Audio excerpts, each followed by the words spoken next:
philosophy of science, physics, poets, political theory, psychology, and zoology. Sounds like a really good time to play. Aristotle, stop talking. So, Alexander against the world. Otherwise known as, to my husband, Alexander the Smoke Show. Apparently, he was a very attractive young man. He was also very ambitious. At 19, he crossed over into what's now modern-day Turkey to head off and liberate the Greek city-states of Western Turkey. Ends up going all the way to Afghanistan and India, and a 10-year journey, conquering the Persian Emperor, Darius III, and eventually taking over the entire known world. He founded like 23 cities named after himself.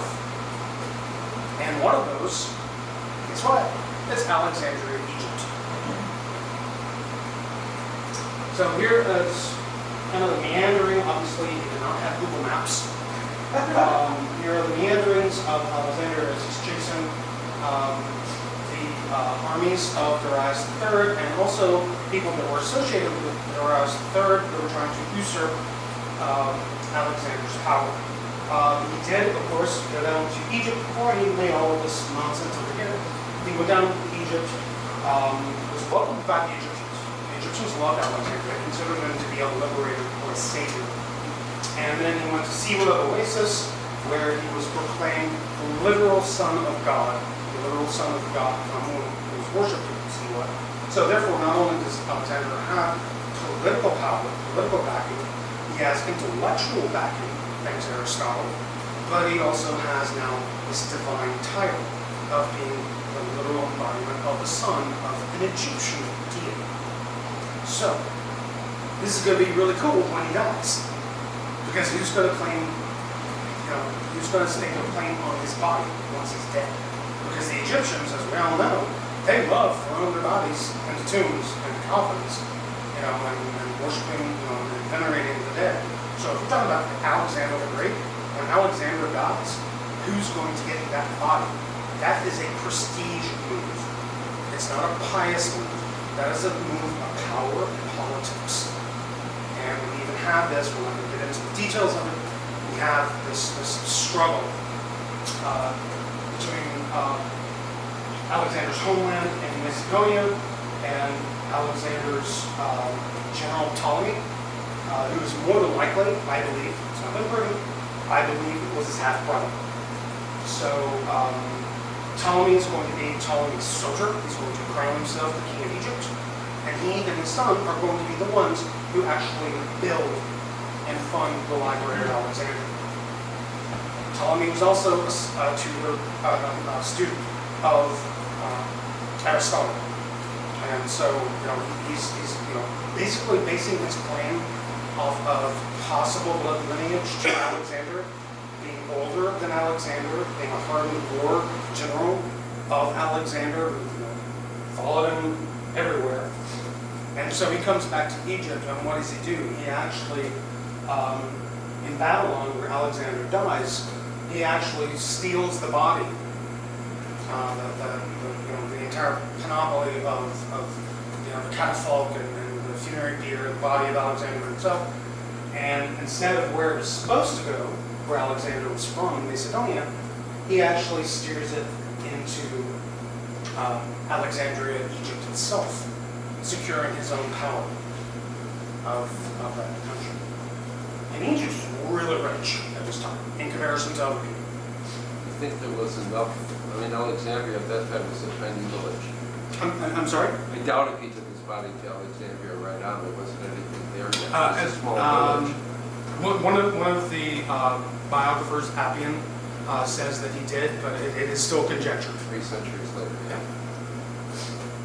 Yeah. So computer-generated image of what Alexandria possibly would look like. We have freshwater Lake Eurotas here, fed by the Canopic branch of the Nile in the Delta, and of course saltwater the Mediterranean.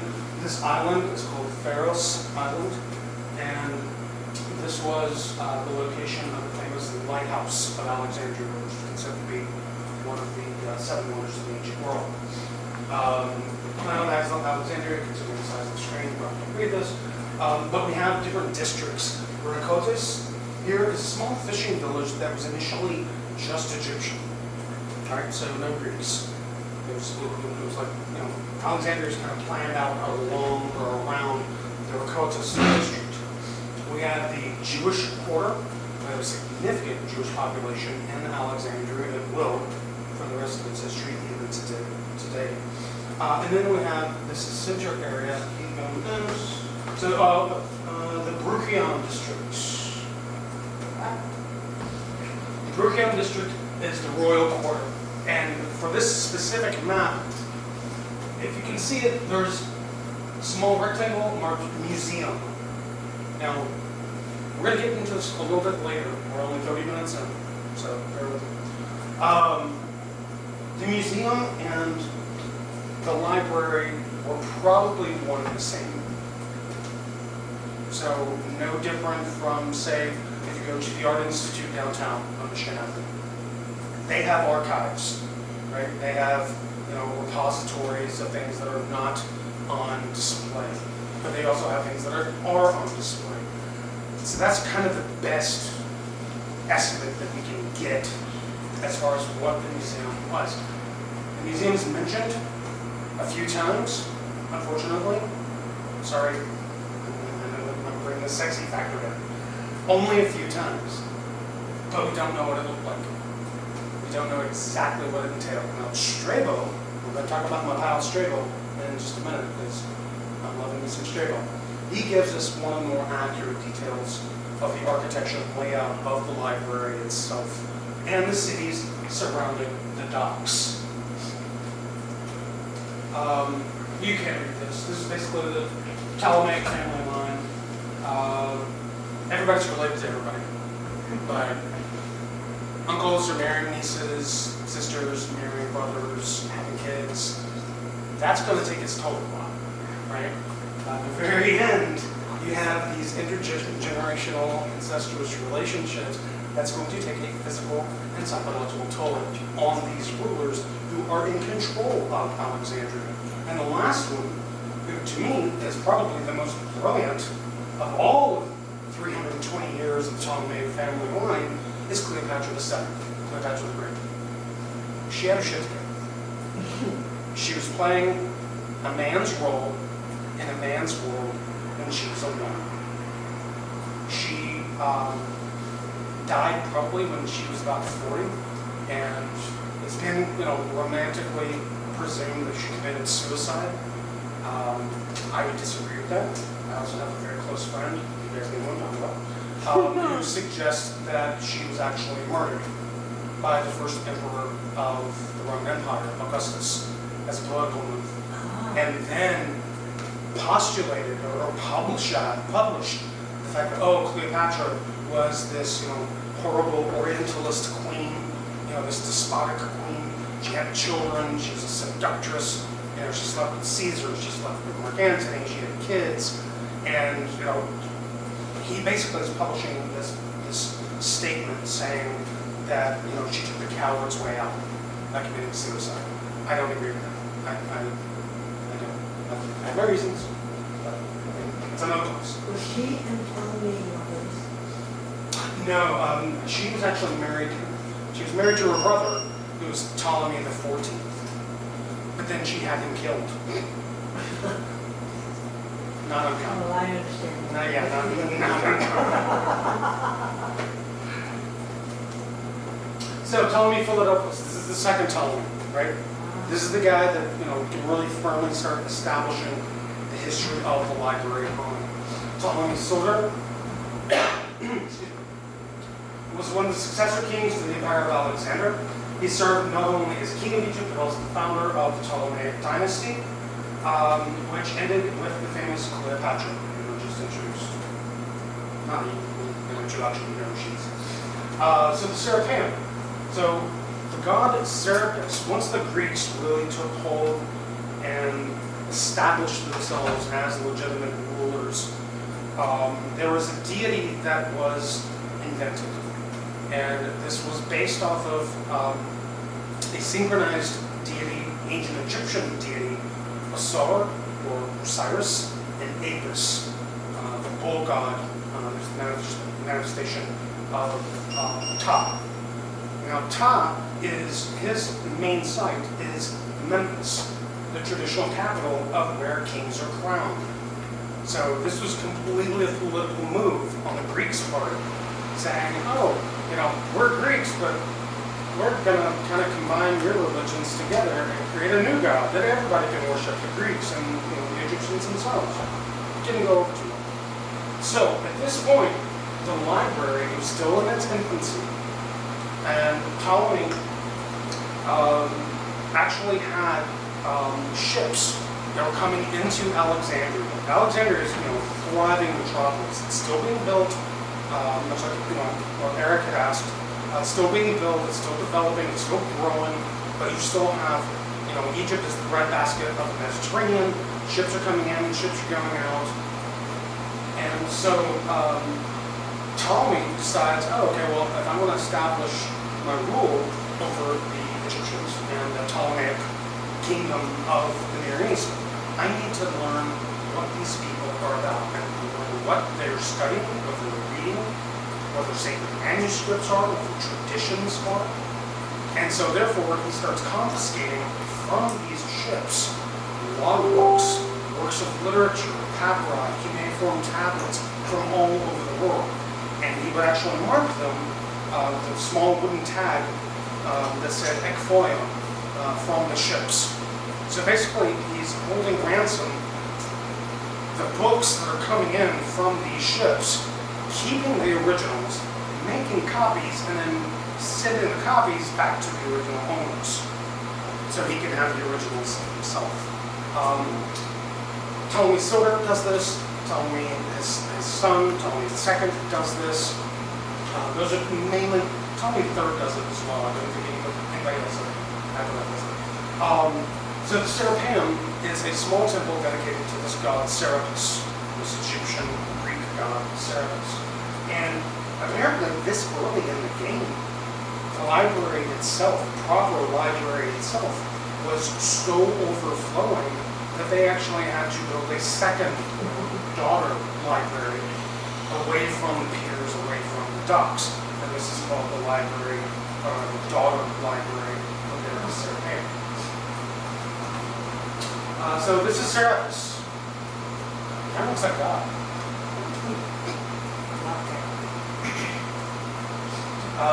This is the foundation and the remaining few blocks of the Serapeum, still located today in Alexandria, Egypt.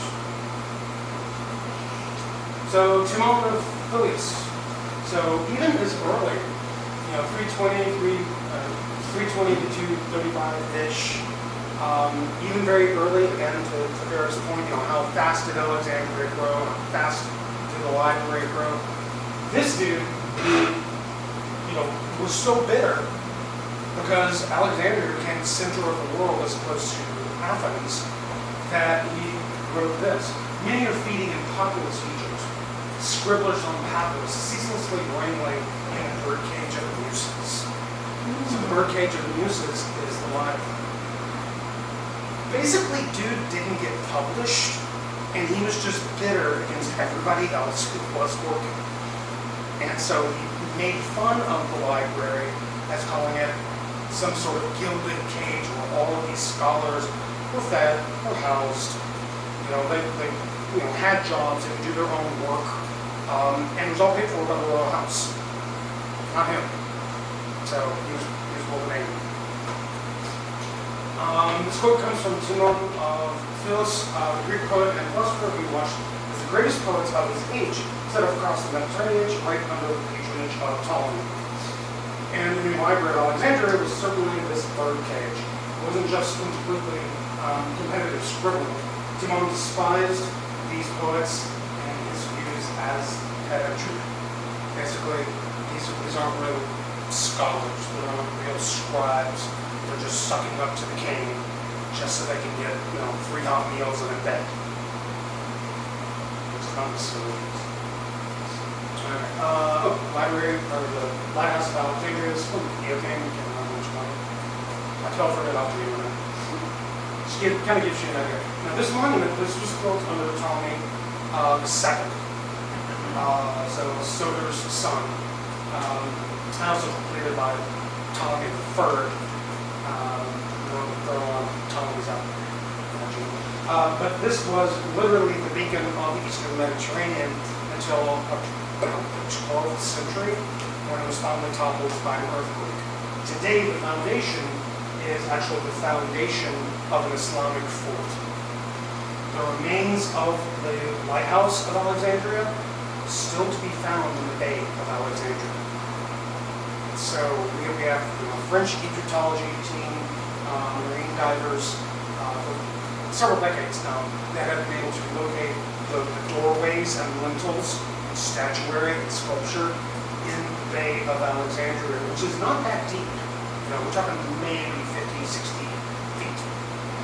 So in some cases closer to the shoreline, you can actually see the ruins of the library just by walking along the pier. So that just kind of gives you an idea of what lies under the water that we have yet to uncover. So Demetrius of Pharaoh, I'm looking at all of this. Basically, he fell out of favor. He was, according to Strabo, my dude Strabo, Demetrius inspired the creation of the museum because he was kicked out of Athens, so he needed a job. And so he went to the court of Ptolemy in Egypt and said, hey, I need a job. The Athenians don't like me anymore. And so Ptolemy's like, okay, well, come on in. He's like, oh, I've got this really cool thing that I can put on my CV. Let's make a library. Let's have an official established institution of worldwide global knowledge. And so that's kind of what Demetrius is known for.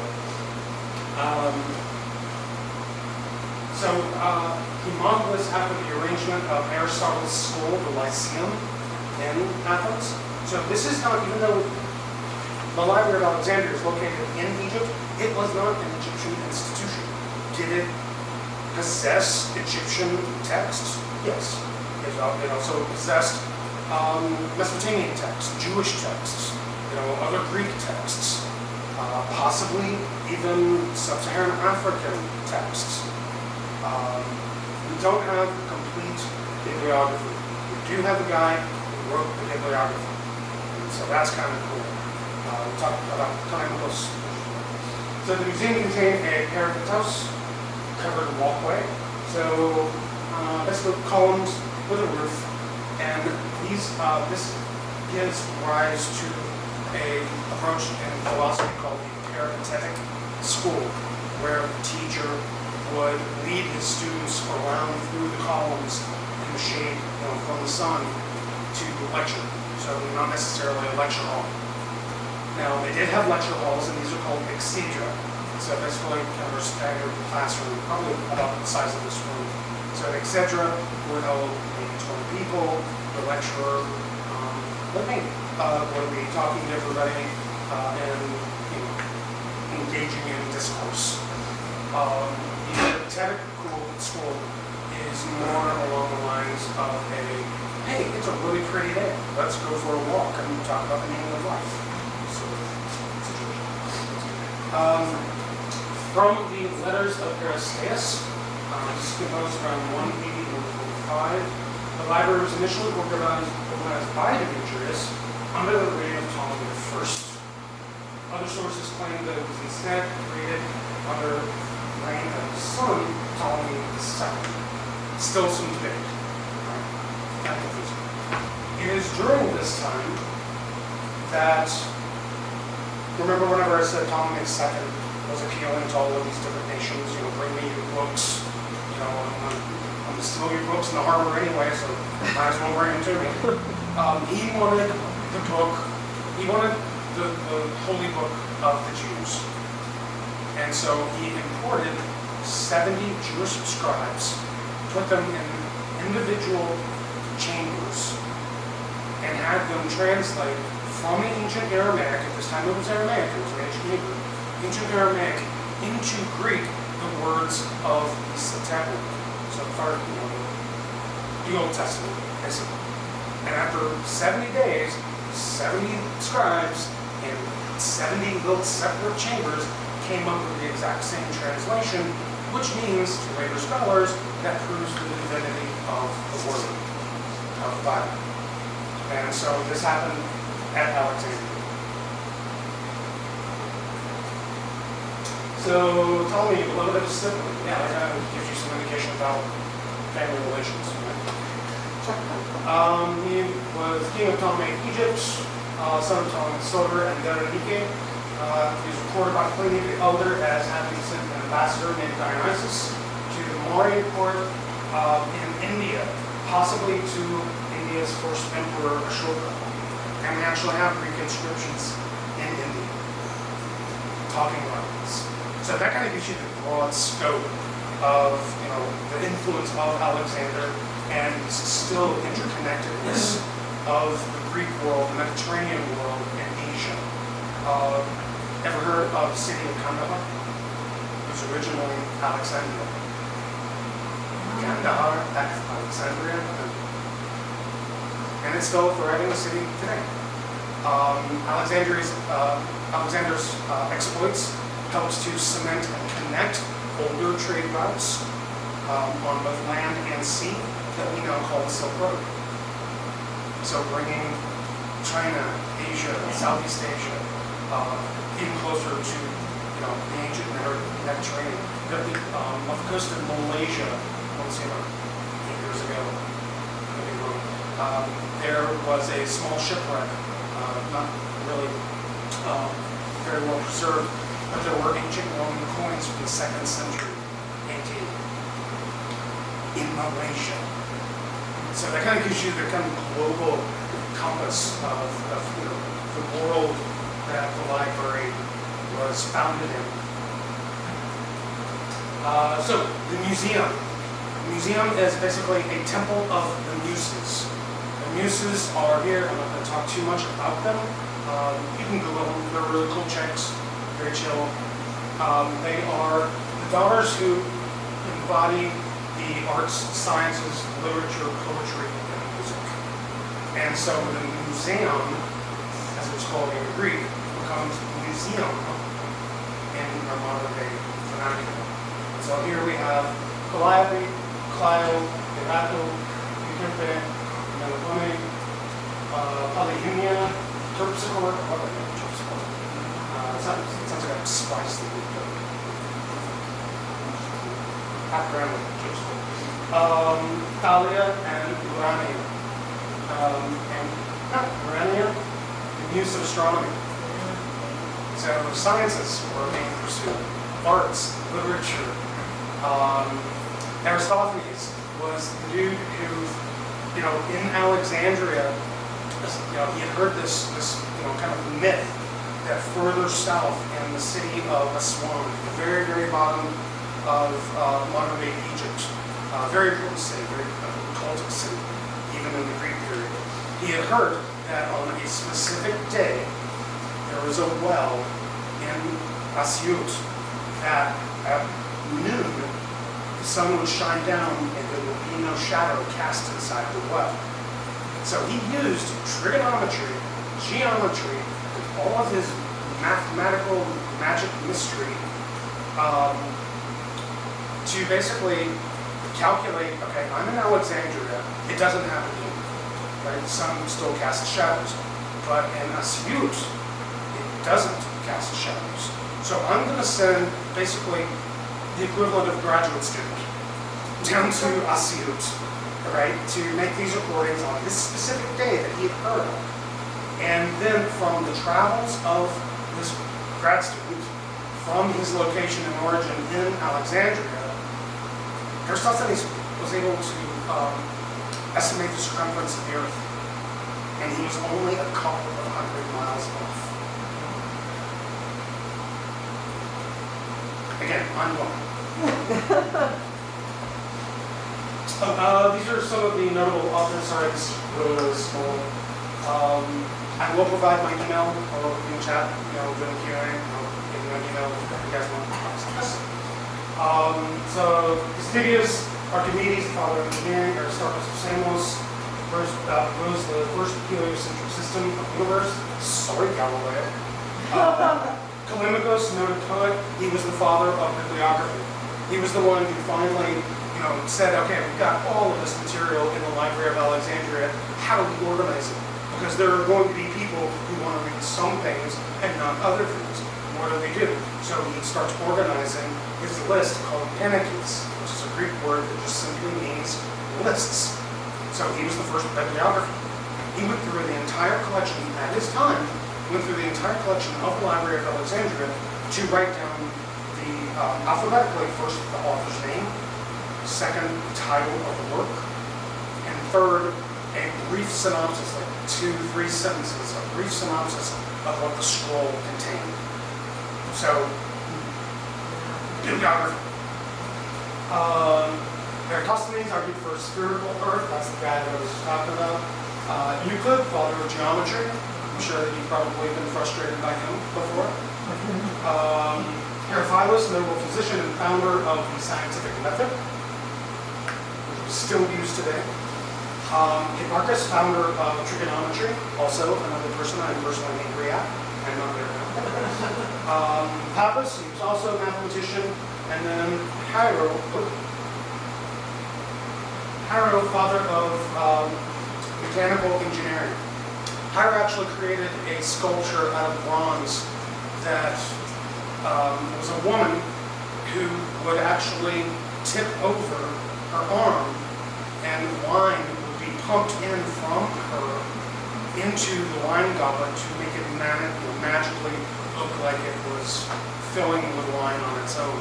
He also engineered doors and gateways based on the hydraulic system, so that way any pious member of the community approaching a temple, the doors would actually open as if on their own, by divine will.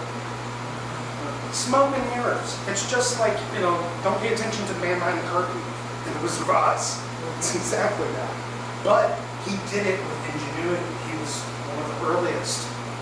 Don't know. There could have been others. We just don't have those texts. We don't have those materials. So again, the library, the museum, probably in the central located parts of Alexandria. It's in the rival library. I'll talk briefly about this. So in Asia Minor and Western Turkey, there was this